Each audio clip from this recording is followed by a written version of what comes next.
सेना के 300 जवान इस वक्त वायनाड में रिलीफ एंड रेस्क्यू के काम में जुटे हुए हैं। एयरफोर्स के 2 हेलीकॉप्टर भी राहत और बचाव के काम में प्रशासन की मदद कर रहे हैं। नेवी के भी एक शिप को स्टैंड बाय पर रखा गया है। इसके अलावा आर्मी की इंजीनियरिंग यूनिट के उन हैवी इक्विपमेंट्स को भी वायनाड भेजा गया है जो फ्लड रिलीफ में काम आते हैं, और साथ में उनकी मदद से ब्रिज बनाने का काम भी जल्दी किया जाता है। हेलीकॉप्टर्स की मदद से त्रिवेंद्रम, बेंगलुरु और दिल्ली से राहत सामग्री वायनाड लाई जा रही है। फिलहाल सबसे ज्यादा जोर मलबे में फंसे लोगों को खोजने और उन्हें वहां से निकालने पर है। क्योंकि रुक रुक कर बरसात हो रही है तो ये खतरा भी है कि कहीं फिर से लैंडस्लाइड ना हो जाए।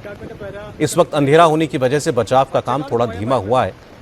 जिस वक्त ये हादसा हुआ, जहां पर यह हादसा हुआ वो बहुत अंदरूनी इलाके हैं, रोड भी उतनी चौड़ी नहीं है, इसलिए हेवी इक्विपमेंट्स वहां ले जाने में दिक्कत हो रही है। हमारे संवाददाता टी राघवन इस वक्त वायनाड में ही है। राघवन, जब हादसे की जगह पहुंचे तो तबाही का मंजर देखकर वो भी हैरान रह गए। घर, सड़क, पुल सब कुछ बह चुका था। नदी के पानी का फ्लो अब भी इतना ज्यादा है कि एनडीआरएफ के लोग जान जोखिम में डालकर ये रेस्क्यू ऑपरेशन अंजाम दे रहे हैं।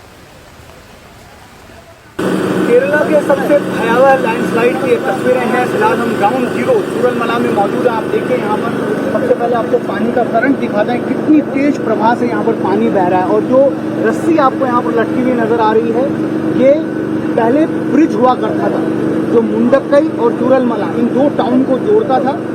इस ब्रिज का अब नामो निशान यहाँ पर खत्म हो गया है। लैंडस्लाइड और पानी के तेज बहाव के चलते ये पूरा का पूरा जो इलाका है वो मलबे में बह गया है। आपको यहाँ पर दिखाएं जिस तरह से मकान यहाँ पर जो आप देख पा रहे हैं, जो इस लैंडस्लाइड की जद में नहीं आए हैं, वो यहाँ पर सजीव दिख रहे हैं। लेकिन ये जो पूरा गांव यहाँ पर बसा हुआ था, अगर आपको हम इन तस्वीरों के जरिए समझाने की कोशिश करें, पहले एनडीआरएफ और जो रेस्क्यू टीम्स हैं सब यहाँ पर जुटी हुई हैं। जितने भी लोग, ऐसा बताया जा रहा है कि जो मुंडक्कई जो टाउन है वहाँ पर तकरीबन 400 परिवार जो है वो फंसे हुए हैं। उनमें से लोगों को बचाने की कोशिश की जा रही है। कई सारे मृत जो देह हैं उनको यहाँ पर लेकर आया जा रहा है। और किस तरह से देखिए, एक रस्सी के सहारे यहाँ पर ये बांधा गया था कि वाटर करंट को बचाते हुए लोगों को यहाँ पर रेस्क्यू किया जा सके।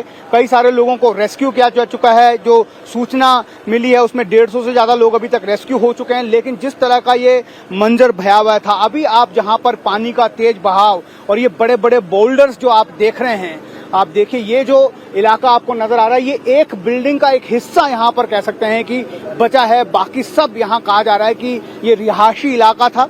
कई सारे घर मकान यहाँ पर मुंडक्कई के 2 वार्ड के मकान, चूरलमला के मकान यहाँ पर बने हुए थे, और वो सारे ऐसा बताया जा रहा है कि अभी मलबे में दबे हुए हैं। आप एक बार फिर इन तस्वीरों के जरिए इस पूरे भौगोलिक दशा को समझने की कोशिश कीजिए। डाउन स्ट्रीम अगर आप देखेंगे तो वहां से ये लैंडस्लाइड की शुरुआत हुई और एक बहुत बड़ी तादाद में पहाड़ का मलबा, दलदल, पेड़, बड़े बड़े बाउल्डर्स के साथ में ये जो जलजला है वो वहां से निकलता हुआ, देखिए ये चूरलमला का वो इलाका है जो अगर हम बिफोर इस तबाही के समझने की कोशिश करें तो यहाँ पर बताया जा रहा है कि जहाँ पर अभी आपको पानी का प्रवाह नजर आ रहा है वहाँ पर कई सारे रिहायशी मकान थे। वहाँ पर जो 2 वार्ड ऐसे हैं जहाँ पर बहुत थिकली पॉपुलेटेड ये मुंडक्कई और चूरलमला जो इलाका था। लेकिन अब देखिए आप किस तरह से यहाँ पर सिर्फ मलबा नजर आ रहा है, जगह जगह पर बड़े बड़े बाउल्डर्स नजर आ रहे हैं। और ऐसी आशंका है कि इससे आगे जहां से ये पानी का जो डाउनस्ट्रीम जा रहा है वहां तक कई किलोमीटर तक यहां से मृतदेह जो हैं वो बहकर आए हैं। आप देखिए किस तरह से एनडीआरएफ के जो जवान हैं वो एक स्ट्रेचर के जरिए पानी की बोतलों के साथ किस तरह से एक रस्सी के जरिए उस करंट को पानी के बचाते हुए यहां से उस तरफ जाते हैं। और उस तरफ आपको अगर हम दिखाएं तो किस तरह से देखिए वहां पर जो लोग मौजूद हैं, एक एक कर उन्हें वहां से बचाने की कोशिश की जा रही है। कई सारे लोगों को अंदर जो अंदरूनी इलाके हैं जहां मुंडक्कई टाउन है वहां से उन्हें लाने की भी कोशिश की जा रही है। और आप देखिए किस तरह से यहाँ पर मृतदेह हैं जो है वो लगातार, क्योंकि इतना बड़ा भयावह लैंडस्लाइड है इसलिए मरने वालों की संख्या की गिनती करना भी यहाँ पर बहुत ज्यादा